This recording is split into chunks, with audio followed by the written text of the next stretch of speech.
Hello and welcome to my channel. Today I'm going to be talking about the pros and the cons of being a working mum and a stay-at-home mum. Many people don't actually have a choice when it comes to being a stay-at-home mum or being a working mum. Financial obligations make that decision for a lot of people. A lot of people cannot financially afford to lose their job to stay at home with their children, or other people can't actually afford to continue working because the costs of childcare are so high that their salary doesn't cover what it would cost to pay someone to look after their children. However, there are a lot of us that are in a situation whereby we actually do have to choose. We have a choice. We can choose to be a stay-at-home mum or choose to continue working. And sometimes that can be the most difficult position to be in. I have been both a working mum and a stay-at-home mum, and I'm basically making this video just in the hope that if there is anyone out there that really does not know what to do, then I'm hoping that this video might help you. I'm going to start with the pros of being a working mum, which at the same time translates into the cons of being a stay-at-home mum. The first thing is extra income. Now obviously this only applies to people who earn more money than the cost of childcare. Having additional household income is always a positive thing. You know, it's great to just have a little bit extra money to do activities with the kids, to buy yourself some nice luxury items, and just to not have that stress of, oh my god, can I make it to the end of the month? Number two is maintaining your identity. Now, a lot of people who are passionate about their job, who have studied for many years to get to where they are, they really identify with their job. Their job is a huge part of who they are.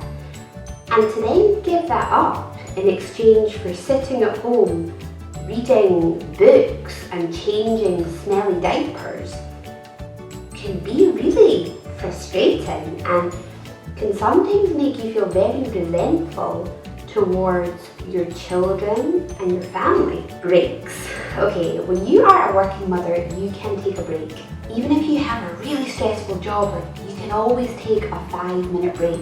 I think it's the law. I think by law, you know, after 2 to 3 hours, you are entitled to a 10-minute coffee break. Whereas when you're a stay-at-home mum, you don't get any breaks. Like, your children decide when you get a break. If they decide to nap, a lot of children don't nap, so you just don't get a break. You can't take a break when you want. When you're a working mum, you have a lunch break. You're entitled to eat. So you can have your half an hour or your an hour to sit down and have your lunch in peace. When you're a stay-at-home mum, you don't get that. You know, you have to eat on the go, or eat while you're trying to give your child its food, or eat while your child is trying to eat your food. When you are a working mum, you can go to the toilet in peace. You're not going to have anyone follow you into the toilet. The next thing is the social aspect. When you are at work, you're interacting with other adults. You can have stimulating adult conversations with people. Whereas when you're a stay-at-home mum with a child, you can become very lonely and you just feel like you're not being stimulated because, you know, a child cannot give you that mental stimulation that an adult can. In your job, if you work hard, you are often given some kind of recognition. You might be offered a salary increase or a promotion or some kind of other financial incentive. That when you do a good job, it's normally repaid in some way. However, as a stay-at-home mum, it seems like no recognition is given. You know, your children will say to you, oh, thanks mum, like thanks for making my breakfast this morning, or, you know, thanks for changing my diaper, that was really nice of you. Like your work kind of goes unnoticed. Next one is your appearance. It is a fact. If you are working outside the home, you're going to make more effort to look presentable, especially if you have a people-facing role at work. You're going to make sure your hair is nice, you're going to put your makeup on, you're going to make sure you have nice clothes. You're going to look after yourself more. Whereas stay-at-home moms tend to fall into this rut of, well, why am I even going to get dressed today? I may as well just go about in my pyjamas. It's not like I'm going to see anyone. And if I put on nice clothes, my kids are probably just going to vomit all over them or throw food at me.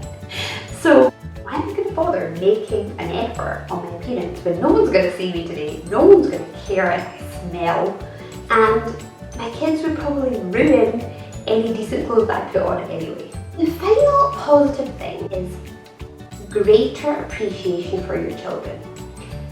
If you have been working all day and you only get to spend 2 hours, 3 hours with your children every night before they go to bed, you cherish that time. You haven't seen them all day and you just cannot wait to spend quality 2 to 3 hours with them. You really miss them and you really realise how much they mean to you. Whereas when you're a stay-at-home mom and you're with your kids 24 hours a day, you tend to kind of forget how much they mean to you and they start to just annoy you. And the time you spend with them is like shouting at them or telling them to go away because you just need 5 minutes to yourself. So when you're a stay-at-home mom, yeah, you do have a lot more time with your children, but it's not really quality time. So we're now going to move on to the cons of being a working mom, which obviously translate into the pros of being a stay-at-home mom. Number 1 is fatigue. Even if a working mom has been up all night with a teething baby, she still has to go to work the next day after only having slept 1 or 2 hours. Whereas obviously if you're a stay-at-home mom and you've been up with your child all night, you can then nap during the day with your child. Working moms are just forced to perform on very, very, very little sleep. When children go to daycare, they get sick. It's inevitable. And that can be really difficult because you cannot send a sick child to daycare, which means that you either need to use up your holidays, use up your vacation time to stay at home with your child and then you're left with no vacation time, or find some kind of other solution. And obviously, when your child does get sick, you then get sick, and your husband gets sick, and the other family members get sick. And it's really difficult when everyone's sick all the time. Another huge disadvantage to being a working mom is the guilt. Mothers have a special bond with their children. At the end of the day, there's no substitute for a mother. Mothers know their children more than anyone else. And when you have to place your child in the care of someone else, that can be really, really difficult. Walking away as your child is screaming, "Mommy, Mommy," can just be the most heart-wrenching thing that you will ever have to experience in your life. Your instinct tells you to rush back and pick your child up, but you can't. You have to just walk away and leave them at daycare because you have to go and earn money. I think that's the worst thing about being a working mom, that you are not there at all times to soothe and protect and be there for your child. Physical separation from your children can just feel so unnatural and so distressing for a parent, and this produces an immense feeling of guilt. The final con about being a working mom is that you cannot go back in time. Money can be recovered. Friendships, if they're real friendships, they can be recovered. Even your career, like if you're willing to work hard enough at it, even your career can be recovered. Those first few crucial years of your child's life, they can never be gotten back. And those first few years are what molds your child into the adult that it will become. Working mums are losing out on that time with their child while someone else is shaping the adult that their children will become. That is my take on the pros and cons of being a working mum become a stay-at-home mum. I ultimately did decide to be a stay-at-home mum because after experiencing being a working mum, it was just the guilt, it just ate me up so much that despite all the positive things about being a working mum, because there's loads of positive things about being a working mum, it's really good being a working mum. Despite all of that, it was the guilt that just ate me up inside that I decided to sacrifice all those wonderful things about being a working mum to now be a stay-at-home mum. Deciding what to do is always going to be a really, really, really tough decision. The best advice that I can give is follow your heart.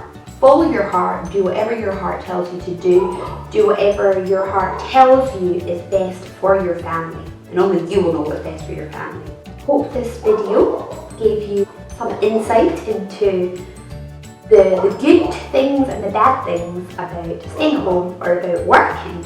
And if you can think of any other advantages or disadvantages to being a working mum or a stay-at-home mum, please leave them in the comments below. Hope you enjoyed this video, and I will see you again in the next one. Thanks guys, bye!